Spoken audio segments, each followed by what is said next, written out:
Bonjour à tous, je réalise cette courte vidéo à la demande d'un utilisateur de YouTube qui m'a demandé de le faire. Il se demandait comment créer un serveur DHCP sur Windows Server 2008. Alors je vais vous le présenter très rapidement. Alors allez dans Démarrer, panneau de configuration, activer ou désactiver des fonctionnalités. Dans l'onglet Rôles, vous allez ajouter des rôles. Et vous allez venir sélectionner, évidemment moi je l'ai déjà installé, mais vous allez venir sélectionner DHCP, puis vous allez faire suivant jusqu'à la conclusion est installée. Alors ensuite, vous allez aller ouvrir votre DHCP fraîchement installé dans Outils d'administration, DHCP, et on va venir le configurer. Donc vous sélectionnez votre serveur, et vous cliquez dans IPv4, clic droit et faites Nouvelle étendue. Un assistant va s'ouvrir. Vous le nommez comme bon vous semble. DHCP Informatique Garneau, dans mon cas. Ensuite, ici, très simple, vous sélectionnez, donc vous créez votre plage d'adresse IP, donc le début et la fin de votre plage d'adresse IP DHCP. Alors moi, j'aimerais que ça commence. Évidemment, idéalement, vous incluez pas l'adresse de votre serveur. Vous pouvez le faire. Mais idéalement, on l'inclut pas. Donc moi, je vais commencer à la suite.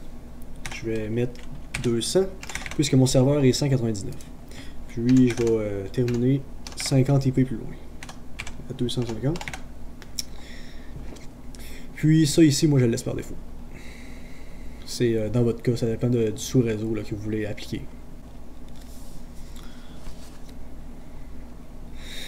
Ensuite, si vous avez des adresses à exclure, c'est le moment de le faire. Par exemple, si votre serveur fait partie de la liste de vos adresses DHCP, vous devez inscrire donc dans votre plage ici pour l'exclure.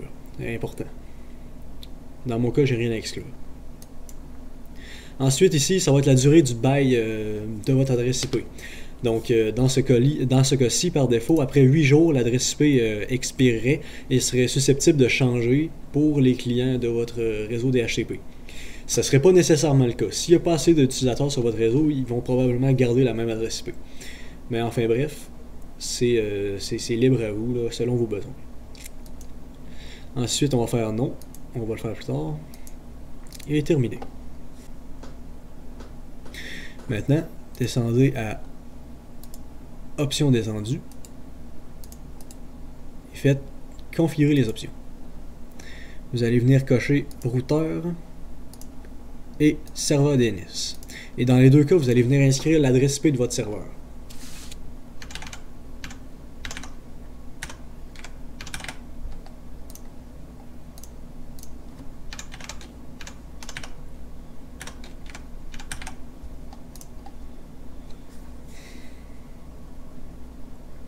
Et vous allez faire appliquer. Ça devrait vous donner comme résultat que vous allez les voir s'afficher ici dans la colonne de droite. Pour terminer, vous allez venir faire clic droit sur votre étendue et vous allez l'activer. Et techniquement, désormais, vous avez un serveur DHCP opérationnel pour la plage d'adresse IP que vous avez sélectionnée.